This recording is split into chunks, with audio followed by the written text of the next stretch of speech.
Welcome back to the third and final part of the Terraria playthrough, where we had just entered Endgame. We have quite a bit to do before our first boss, so let's get right to it. One of the first things I would do is go to the sky and find these little meteorites to mine out all the luminite in it. I would need this to make the Elysian Tracers, which is an upgrade to our boots, and a few other items in the future. After that, I would combine all of our crafting stations to make the Crucible of the Cosmos. This is the highest tier crafting station from the Fargos mod, and is used to craft souls, which is a combined version of all the various accessories that are in Terraria. The first thing I would make with this would be the Heart of the Master. This item would be very helpful for the rest of hard mode, as it would reduce my hitbox and also give me every single standard potion buff, along with quite a few other things. This would make navigating the rest of the game a whole lot easier. I would then kill Astrodeus a few times to farm melt blobs. I would use these to make Empyrean armor, which would be our first rogue armor set for the endgame. I would then talk to Solon, as the black hole we had seen in the sky way earlier on is now way closer and was causing things to be a little extra dark and ominous.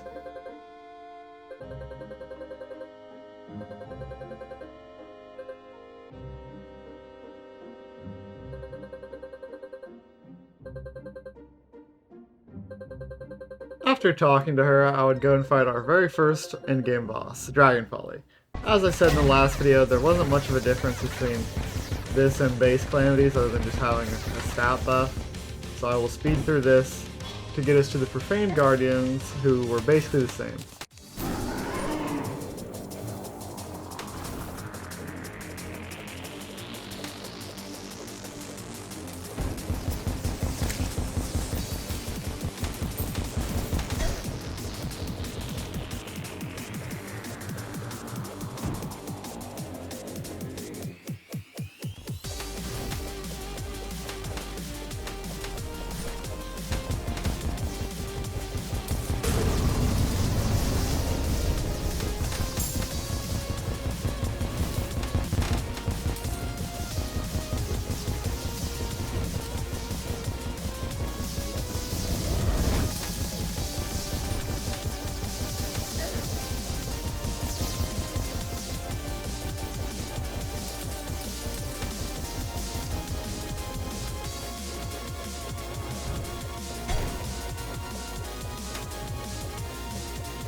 And once the Profane Guardians were dead, I obviously moved into their bigger sister, Providence.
Once Providence was dead, I would make a few upgrades and make the Sigil of Champions, which would be needed for Fargos here in a bit, and then grab some Eula Bloom ore before going to hell to kill Providence again, as I would need both of her special drops for the future.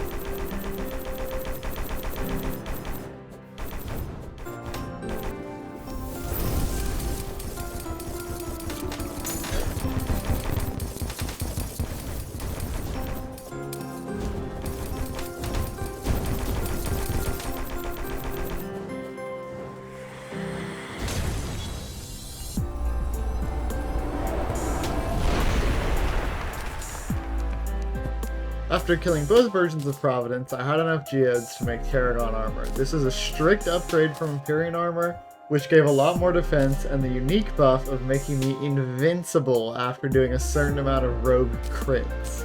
Using this armor, I would go on an absolute grind fest for enchantments. Using the Sigil of Champions I made earlier, I could spawn certain bosses from Fargos in certain areas of the world.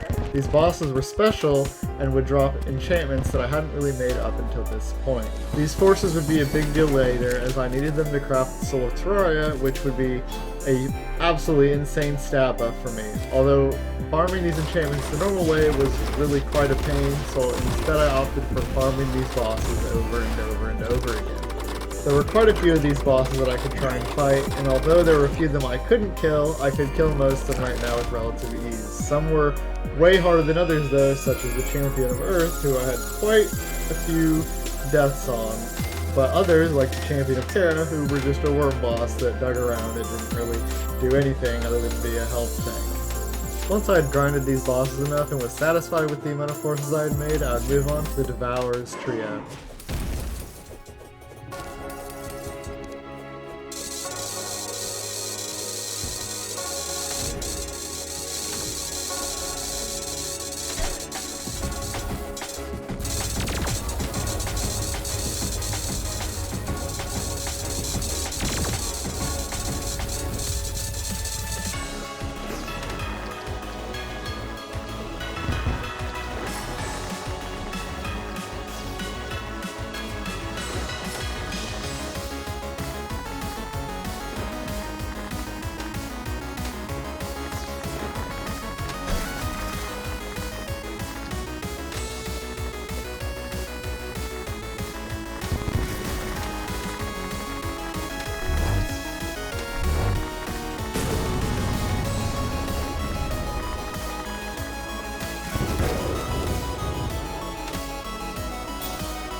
With the Devourer trio dead, I would do some stuff before actually fighting Devourer of God himself, such as talking to Solon, where she would want us to go to the dungeon so she could retrieve a seed from a portal that the Ceaseless Void left behind.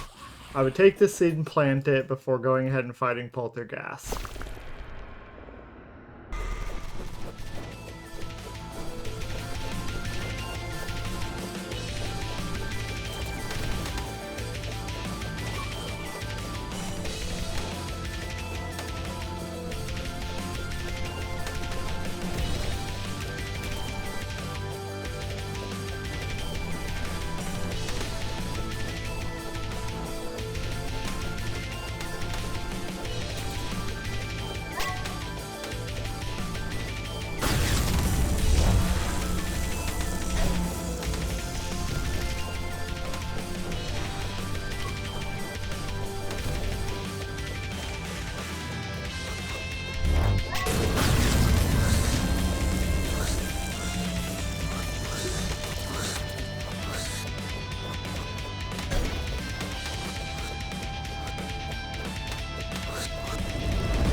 Poltergeist would allow me to craft Blood Flare armor, so I would go ahead and farm the materials out to go ahead and make that armor set before deciding to do Acid Rain. I knew I didn't really need anything from it, but I wanted to get it done for completionist's sake. However, I forgot that the old Duke spawns at the end of it, and he absolutely annihilated me as I was underprepared.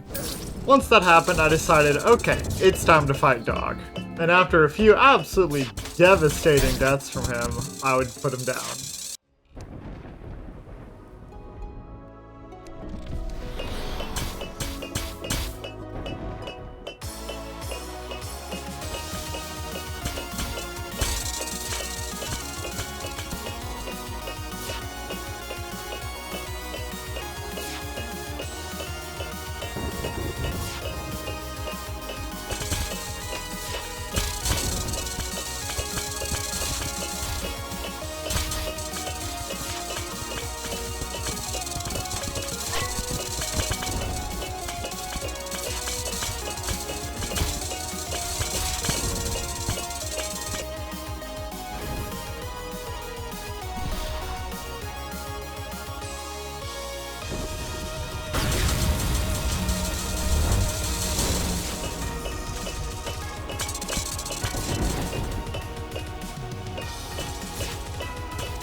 Once he was dead, I could make Godslayer armor, which would be a pretty okay upgrade. Not that much from Blood Flare, but it was still better. I could make the Asgardian Aegis, and most importantly, I could make our first soul of the run, the Flight Mastery Soul, giving me infinite flight and very quick flight.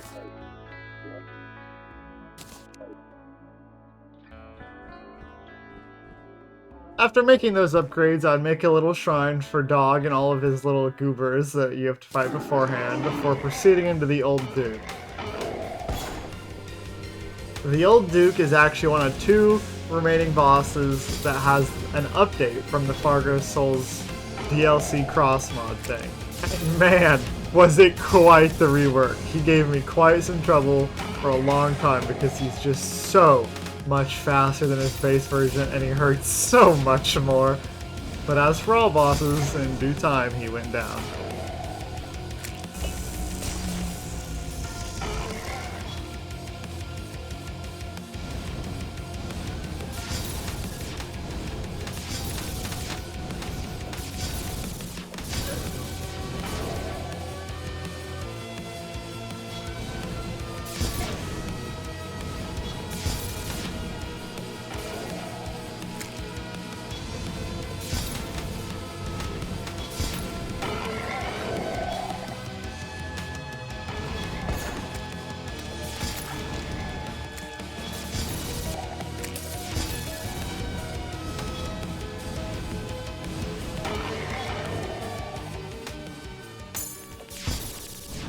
Once he went down, I would return to farming some of the Fargos bosses for their enchantments.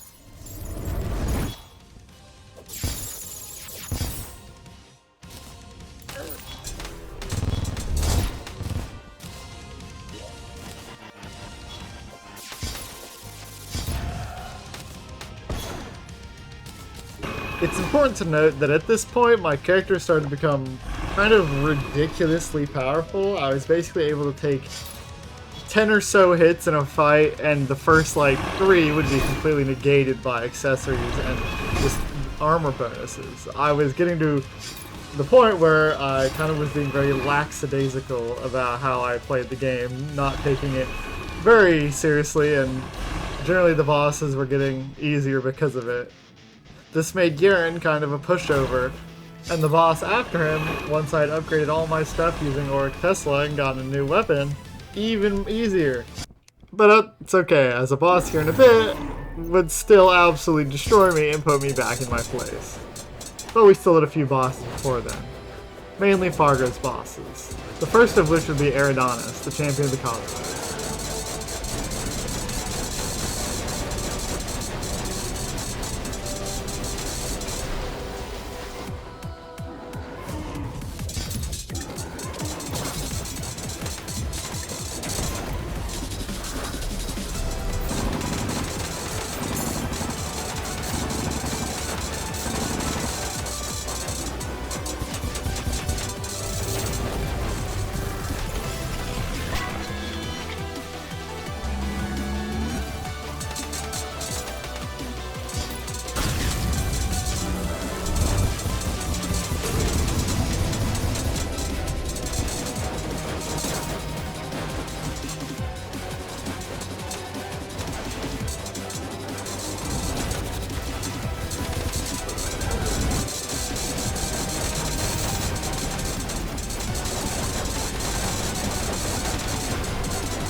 He actually gave me the stuff we needed to make the last force for the Soul of Terra, although I couldn't craft that yet as I needed a few more items from some upcoming bosses. First on that list, though, would be Abomination, he was a boss, alright?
Once he was dead, though, I would use his drop to make a few upgrades. The first would be the Colossus Soul, which would be combining a bunch of defensive accessories. And then the Vagabond Soul, which would combine all my rogue accessories, giving me even more rogue damage and other various buffs from it. These two items alone pushed me even further into just absolutely broken territory. It turned Calamitous and the XMX both into a joke, making each of them basically only take 2 tries. So I did Calamitous first, as that's the one I usually prefer to do.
made her a little house once I had beat her.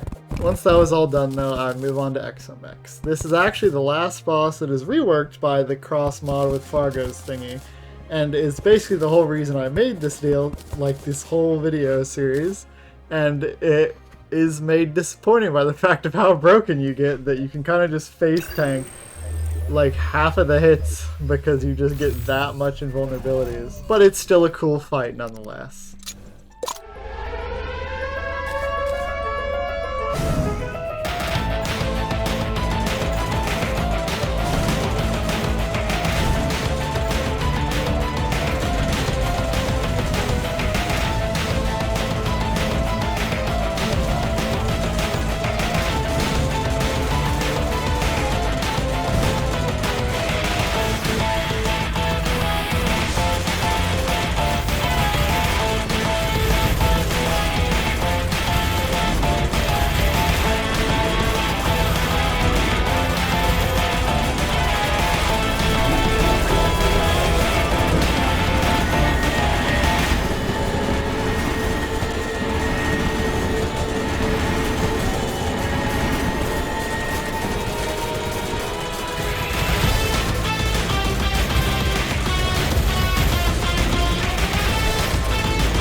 Immediately after the Exomex, I would do this extra little sort of set-piece boss with Sullen called Mars. He was definitely an interesting boss, but not really a hard boss. I just needed to kill him for the seed, for the big plant thing I had started growing for the end of the Wrath of the Gods class.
Once these are both done and out though, I could use all of the stuff I've gotten from the past 3 bosses to finally make the Soul of Triumph. This item alone basically makes any character just ridiculous. I can't even list off all the stats it gives and buffs and various other little effects it gives because it's just that many things. And then I would make myself even more broken by making the Soul of the Master. If it doesn't become evident by now, I was really just overconfident. It started to show in the way I would fight bosses by how like lackadaisical I was being, like I said earlier. And these just made it even worse. I was so confident going into the next boss. It was ridiculous. Like I said at the very start of this though, I had never actually done fargos before, so I didn't know what to expect from a mutant. And man, did that overconfidence get crushed basically immediately.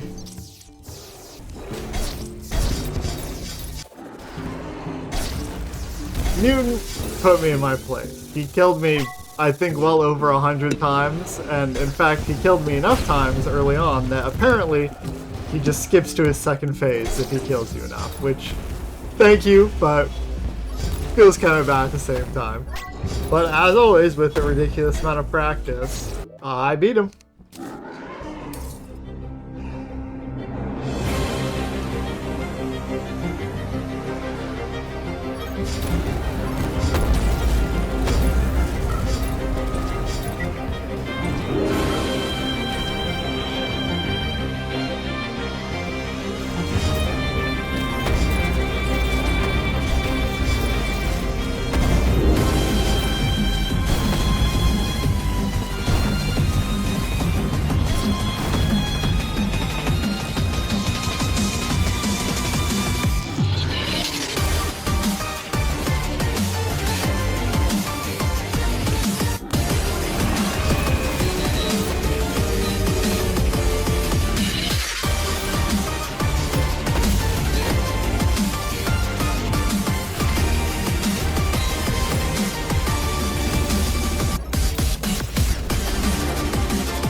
With Mutant dead, there was just 2 bosses left in the run as our playthrough finally started coming to a close.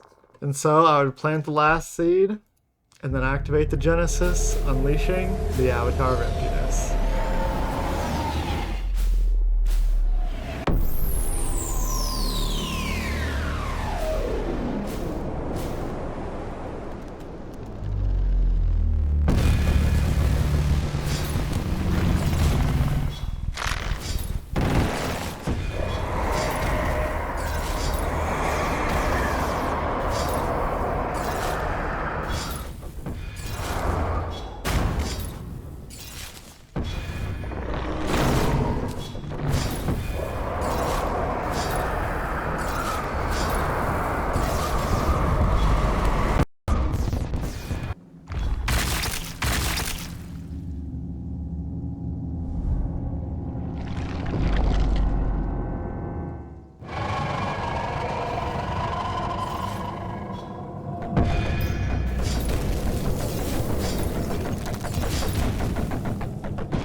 Unfortunately, Solon died helping us kill the Avatar.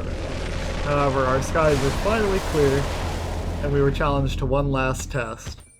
And so, using the Terminus I got, we would go face it.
Thank you so much for watching this series if you're still here. I had a lot of fun making it.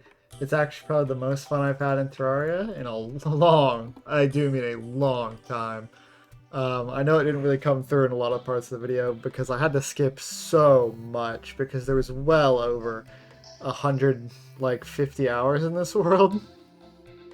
And I am not really that great at editing, so most of it just kind of gets skimmed over because I don't want to spend 40 minutes showing, 20 hours straight of grinding. That's not exactly the most entertaining thing. I think the cross mod was actually really good. I really liked a lot of the reworks. I don't know what's going to happen to it though. In the middle of this playthrough, they announced Fargo Souls 2, or like the revised version or updated. And I'm kind of assuming that the cross mod won't follow with it, which kind of sucks. But I hope that maybe they just integrate like these reworks into the Fargos mod so that like if you have Calamity and Fargos together, they, just work. It would be really cool, I think, since they're like two of the most popular mods for Terraria. That's it though. I mean, thanks for watching. That's it for this series. Hope to see y'all in another one.